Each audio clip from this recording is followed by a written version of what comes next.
Hi, everyone. Welcome to Café IBTTA. I'm Pat Jones. My guest today is Cathal Masterson. Cathal is the head of tolling and emerging mobility for Transport Infrastructure Ireland.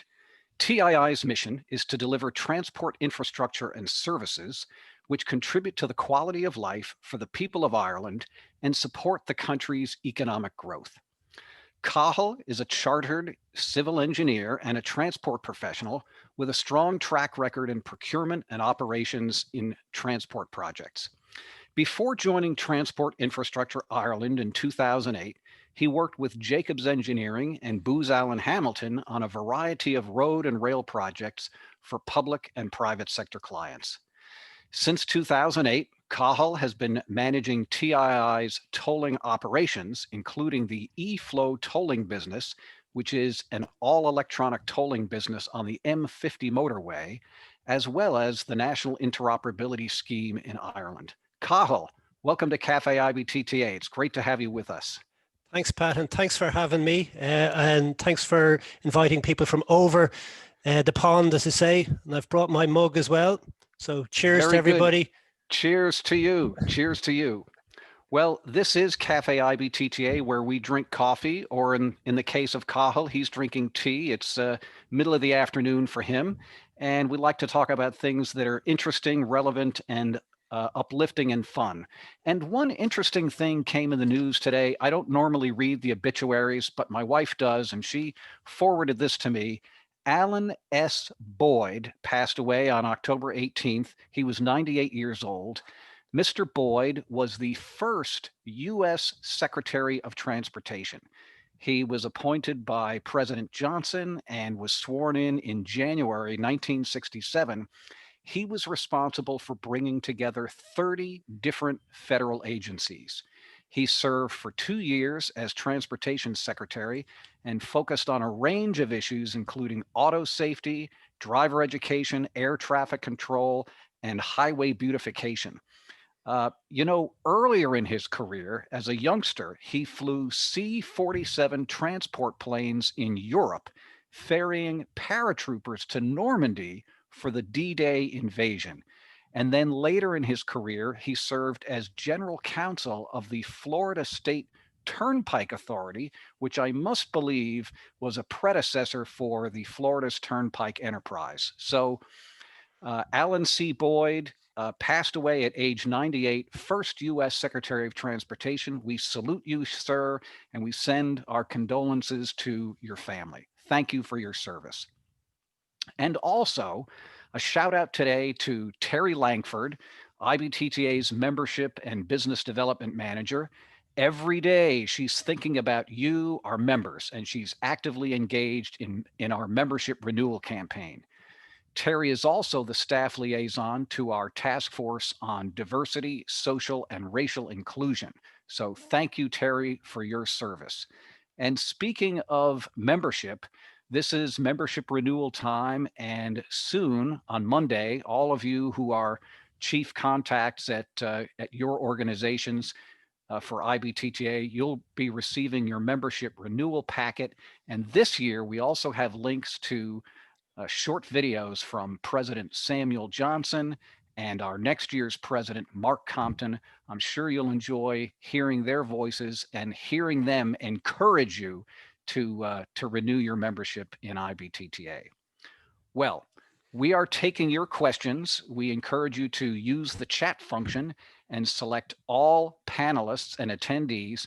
And we want to get started right away. So in the chat function, type one word or phrase that describes your feelings about Ireland, the Emerald Isle. Tell us how you feel about Ireland. Let's see what we have here. Homeland, green, beer, a pint. Yes. Beautiful. Jesus. Whiskey, Jesus, yes. Guinness. Game of Thrones, very good. Yeah. The old sod. What else do we have? More Guinness. Ancestors. You know, that's an interesting one, Cathal, because I think so many Americans claim Ireland for their heritage. That's right. And I really have fond memories of the IBTTA conference that we had in Dublin in 2015. And I know there's a few guys on the chat already who were heavily involved in that and attended. And it was a really superb conference, you know, and the level of involvement and energy from it. We still talk about it today, you know, it's one of the fondest memories that we have, you know. Well, so we can't wait till you come back again, Pat. We talk about it as well, and we remember the Irish dancing and getting out there on the dance floor with the professionals, and somewhat making fools of ourselves, but looking a little bit like we could do some Irish dancing, a little Irish jig. Yep. Well, lots of good comments coming in. We'll try to get back to them a little later on, but for now, Cathal, let's talk about you and Transport Infrastructure Ireland. I think people may not be that familiar with TII. Could you give us just a sense of the scale and the scope of TII? Sure. So we started out life, I guess, as a road construction agency to build the motorway network in Ireland back in the 1990s. And about 5 or 6 years ago, we merged as an agency with the light rail agency. So over the past 4 or 5 years, we've really been combining our capabilities and our skill sets around sort of not only managing the motorway network, but also in light rail infrastructure in an urban context. So we kind of have a few different skills to the bow, if you like, on that. From a tolling perspective, we have a significant tolling sector in Ireland. There's about 2,500 to 3,000 people working in the tolling sector in Ireland, which may surprise some people. That's because we have 10 toll roads on our national network, and we have a combination then of the classic PPP toll with a concession length of, you know, between 30 to 35 years. And we also have a couple of public tolls, which we own, if you like, as an agency, and the revenue is for our benefit. So then we have a mix of the kind of traditional toll plaza and the free flow plazas as well. And we also have a very interesting interoperability environment in Ireland, which is, I think we're on the 2nd generation contract now and looking to procure the 3rd generation. So we have a bit of everything, if you like, and we've really benefited from knowledge share with particularly with our European and US counterparts, and particularly at client-to-client level. And we have a mix of the big players in the tolling world. So the likes of Imovis, Toll Plus, Fonzie, I'm going to forget some people now, Pat, but I'll remind you later, and Aegis as well, working you know, within the tolling sector here and helping us on stuff, you know. So a lot of variety to it, and fundamentally, like, it's about collecting today. It's about collecting money to maintain and operate the motorway network in particular, because that's where that revenue stream goes to today. So speaking of those major partners that you talked about, I understand with the M50, you're in the middle of switching your toll systems providers on the M50. Talk to us a little bit about that, how that transition is going. Sure. So the M50 contract, the tolling operations contract, is expiring. It's due to expire next year. And in the lead up to that, really for the past 4 or 5 years, we've been planning and procuring a new service provider. And the new service provider is a kind of combined entity of Vonsi and Toll Plus and an Irish customer contact service provider, Abtran. So they've been working away in the background really for about 1.5 years on the mobilization of the new operation. And Imovis are the current operator. And I must say, Pat, like these transitions are extremely challenging, you know, and when we come and we talk to our peers in IBTTA, you know, no matter where they're done, in what geography, they're always a challenge. But in particular now, we have had to deal with this COVID crisis, you know, since March. And I must say that both Imovis and Vonsi and Toll Plus have worked extremely well in a virtual world, you know, and together, you know, with us and you know, with each other to manage this. So while we've been a little bit delayed by the COVID crisis, it set us back maybe, you know, 8 weeks or so in the overall program, maybe a little bit longer than that. But by and large, the teams have moved to the virtual world and they're collaborating very, very effectively, which is a big surprise to us. And I must say a big shout out to both sets of teams involved in that. You know, they're doing an amazing job working remotely. As I say, this stuff is challenging enough to do in the normal course of events. So well done to them. And we're hoping that we will be going live, Pat, next April and into the kind of then the next generation operation on that, you know.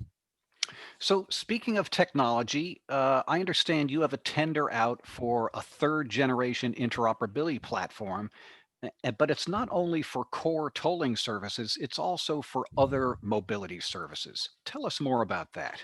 Yeah, that's right. So that's something that I'm personally very excited about, and I think everyone in TII is excited about it for two reasons, really. One is that we're looking for the next generation service provider to provide the platform and do the core interoperability services to link all those toll roads together within Ireland. But also we're trying to explore how to link in new mobility as a service providers within this environment. So if you think about today that tolling customers can avail of, you know, paying their toll through using their transponders or their tags across the network. But we also want to unlock a new range of services for those customers, you know, be it parking, you know, at your airports or your retail side of things, and also allow different types of service providers to move into the toll collection space as well. So we're hoping for big things from the new platform. And one of the other exciting requirements which we've set for that is we do want it to be a carbon neutral operation. And we're asking our tenders, or will be asking our tenderers to bid to us on that basis. And that will involve kind of them understanding how to, I suppose, source renewable energy to power the operation. So I'd say it's probably not as big an operation, Pat, as a you know, an M50 tolling operation, but it's still significant in its own right, and it manages a huge volume of transactions for us in Ireland. So it's a very important piece of digital infrastructure. Thanks, Cathal. Our guest today is Cathal Masterson. He's the with Transport Infrastructure Ireland, and we are taking your questions. Please select all panelists and attendees, and we'd love to answer your questions. Since you brought up the notion of carbon neutral and sustainability, I have another question along those lines. You mentioned when we spoke last week that you sit on a corporate renewable energy roundtable, and you have a big interest in renewable energy and sustainability. Tell us more about that. Yeah, so great question, Pat. So one of the things we learned when we were attending a kind of a more general transport conference a couple of years ago was there was a theme at the conference kind of encouraging transport agencies to develop closer relationships with energy producers. So they're encouraging people who work in the transport sector to step outside the sector and to start building those relationships. And the reason why that was being encouraged was because transport agencies like ourselves consume huge quantities of energy. So in the kind of running your tunnels, your bridges, your traffic control centers, lighting your motorway network, all of that consumes energy. So because we are big purchasers or consumers of energy, we can influence this direction towards green energy if we choose to do so. And this sort of area has been evolving over the past 3 or 4 years in particular, both in Europe, but also in the US. And we've been trying to learn about that and see what we can do as an agency to move towards encouraging both ourselves and our supply chain to buy green energy, renewable energy. So in particular in Ireland, there's been a big uptake in wind, onshore wind. So that's wind on land, if you like, wind generated energy. And there's now much more kind of products available to transport agencies to purchase that green energy direct from energy producers. And in the same way that we've all got in the transport sector huge skills and competence around procurement and contract management and performance management. It's just redirecting that slightly to say, not only do we want good services, but we also want clean energy provided to those services. So it's a huge area, Pat. It's something that we're really, really passionate about, but we're only starting on the journey. And I would hope then by sometime next year, we'll have much more sense of how we can encourage that through our supply chain. So like all transport agencies, we don't do everything ourselves. We have a lot of really important partners who work with us. And we're going to be trying to encourage them and talk to them about how to bring in green energy into their mixes. Cathal, we have a question about COVID-19. You mentioned earlier how impressed you are about your partners working together even through COVID-19 and all of the obstacles and challenges that presents. Jim Kennedy, he could be of Irish descent. What do you think? 100%, 100%. He says, I understand that Ireland has the strictest Strictest lockdown for COVID-19 in all of Europe. Has the toll industry in Ireland seen the effects of that?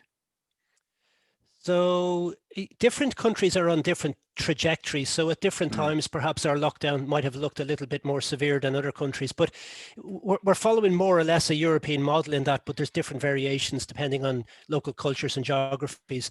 Right now, we are entering another strict lockdown phase as of, I think, midnight tonight. And that has had a huge impact on the tolling sector. It's had a huge impact on traffic, obviously, across the globe. So currently on the M50, our traffic volumes up to today are around about 80% of what we would normally expect for this time of the mm, year. But if I were to go back, Pat, maybe to April and May and June earlier this year, our volumes would have been down to maybe 40 to 50%, and they slowly recovered over the summer as the restrictions lifted. So we're expecting another hit on the traffic levels, and then also on the the tolling revenue as well. And the tolling revenue side of things creates huge issues as well, and challenges for TII as an agency, because that money is committed. We use that money to maintain and operate the network, and also for capital schemes, improvement and investment in the assets and that. So that creates a huge problem as well. I would say on the people side as well, Pat, there are big challenges in trying to make our workplaces much more safe. So there's a huge scramble in March and into April around that. And I think as well on the mental health and well-being of our people, that's something that we hear much more of today than we would have done perhaps in March and April. And it's something that we all need to be conscious of, that there's a sort of sense of fatigue entering into the workforces, as people have, we're still at home, we're still working mostly from home, and have been since March. So it's something we really need to watch out for. And I think this is where the sharing and the knowledge sharing and the interaction with the other players in the industry really helps us all, because we can learn from each other, and we all need help in this, I would say. yeah, yeah. I want to dig a little bit deeper into the issue of energy and sustainability. I wasn't aware, perhaps as much as I should have been, about the ability of energy users like you to select the source of the energy. When you select cleaner energy, if you contract with somebody to build a wind farm to supply your energy, you're really making choices that affect the elimination of dirtier energy in the system. Could you talk to us a little bit more about that? Yeah, so there's two things. One is there's a sort of an environmental consideration to that, but two, there's a kind of a de-risking of your business or your enterprise from that perspective, because we all know that the penalties associated with using dirty energy or brown energy are going to increase. So we all pay for our energy. So investigating your options and switching to green or renewable energy can insulate you from those price increases that are going to be coming. So I suppose that's the first thing. Just, it makes good business sense. And secondly, as you say, Pat, you can procure your energy supply like you can procure anything else, and now the options is available to big energy consumers like transport agencies to do that and to procure renewable energy. So we're seeing more and more of it, probably from some of the big digital companies. In Ireland in particular, we have a lot of some the IT companies like Apple and Google and Facebook, and they have a lot of kind of services provided from Ireland. So they're looking to switch their energy to green. So we're sort of following their roadmap, as it were. And you're right, you can literally get a portion of a wind farm built and assigned to provide power to your assets for a period of 5 years, 10 years, 15 years, 20 years, whatever it is you feel comfortable contracting with. And you can make up a portion of your energy mix with that, or seek to cover nearly all your energy mix with that. So it's a fascinating area. We've been learning really a lot from the States as well. So I think maybe it's something that we could explore more broadly within TII as well, because the way I see it is like the transport agencies can lead on something like this, given the asset base that we have, and given the energy consumption that we're responsible for.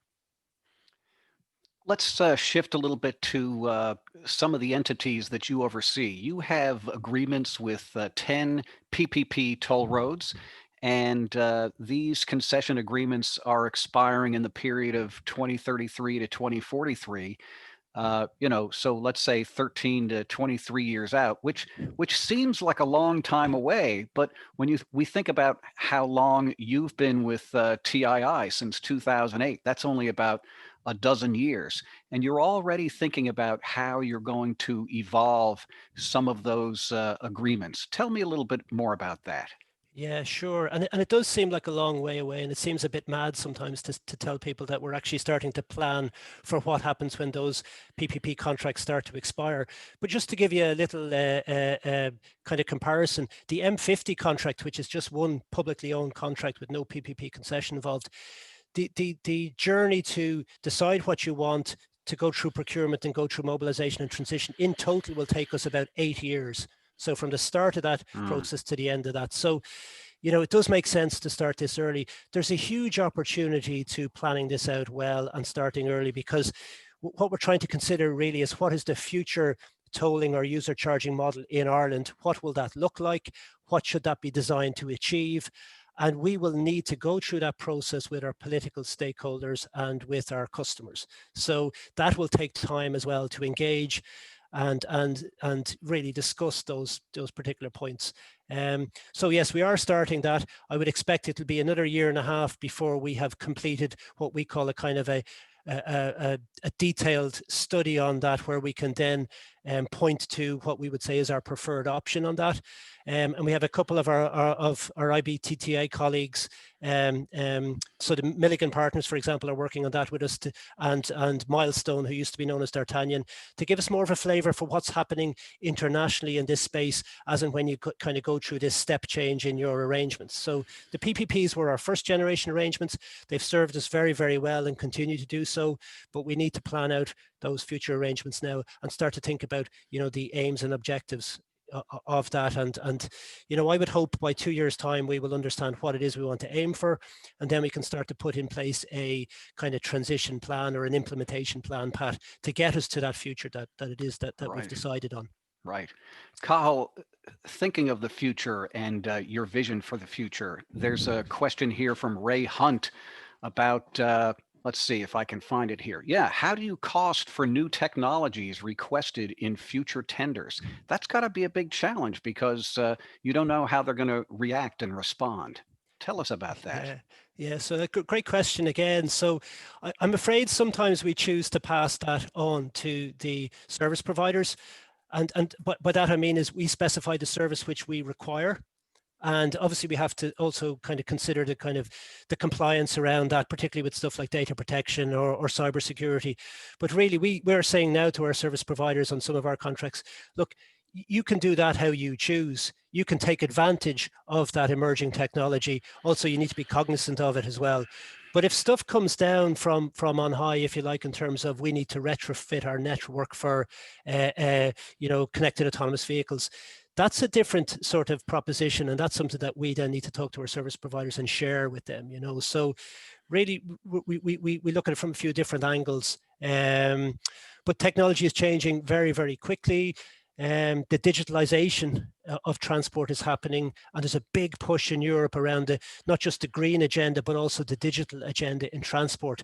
And we see that not only as providing huge opportunity for us, but there's a huge challenge in getting there, because up till now, a lot of our particularly our highway infrastructure has been quite devoid of that kind of sensor technology that we're now looking to equip it with. So that's going to bring not just a challenge in the deployment phase, but also in how are we going to operate that, and how are we going to use the data and the insights from the data that we're getting. So one of the other things we're working on in Ireland now is trying to join up across our agencies from a data infrastructure perspective. So different agencies in Ireland have good data capabilities, but we don't today join that up very well, so that we can then have a more shared understanding of what's happening in the transport sector. And we need that. We need that if we're going to go on the journey in terms of environmental sustainability, or in terms of making more efficient use of our network. So it's one of the key enablers that we see, and it's a tricky area to solve, Pat, because instinctively it's hard to see the value in data until you've been working with it for a while. Right. Here's another question that gets at the notion of public policy toward tolling and public opinion about tolling. Benton Tempest asks, are you seeing more toll roads happening in Ireland in the future, or are your taxes able to maintain your current tax-based roads? So the motor taxation is declining Mm-hmm. and will continue to decline as we move towards more electric vehicles, for example. So that source of funding, which not only funds transport but also funds other public services, is eroding almost on a kind of a monthly basis. So there's huge concern in Ireland around that. So that is not a sustainable source of funding. So we need something else to fill that gap.